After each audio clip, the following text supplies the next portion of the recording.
ትግሉ ግን ሲከናወን አልጋ ባልጋ አልነበረም። በርካታ እልህ አስጨራሽ ትግሎች ነበሩ። በዚህም ሂደት ላይ ቀደም ሲል እጅግ በጣም ቤተሰባቸውን የበተኑ ንብረታቸውን የሸጡ በርካታ ታላላቆቻችን አሉ። አላህ ይራማቸው። እነ ሀጂ ሻሚልን ማንሳት ይቻላል። እነ ሀጂ ረዲን፣ እነ አበጋዝ ረዲን ማንሳት ይቻላል። እነ ሀጂ ውላላ ኢብራሂምን ማንሳት ይቻላል።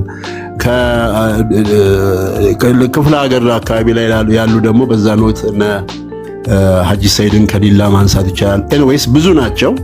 ዞሮ ዞሮ ግን ሰላማዊ ትግሉ የውስጥም የውጭም ነበረ። በነገራችን ላይ ይሄ ነገር ሲደረግ አዝማሚያዎች ነበሩ። በአንድ አካባቢ ላይ ያሉ ሰዎች ብቻ ናቸው ያሉትና ይሄ ነገር ተገቢ አይደለም የሚልም የውስጥ እንቅስቃሴ ነበረ።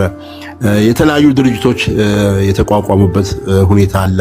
እነዚህን ሁሉ በሂደት እያረሙ እያስተካከሉ ለዚህ ውጤት የደረሰበት የዚህ ዘመን ትውልድ የሚኮራበት የትግል እንቅስቃሴና የተገኘው ውጤት አሁን የሚታየው ድልና ማህበረሰቡ አንድ ላይ ተሰባስቦ የራሱን ችግር የራሱን ልማት ሊያለማ የሚችልበትን መንገድ ያመቻቸ ነው።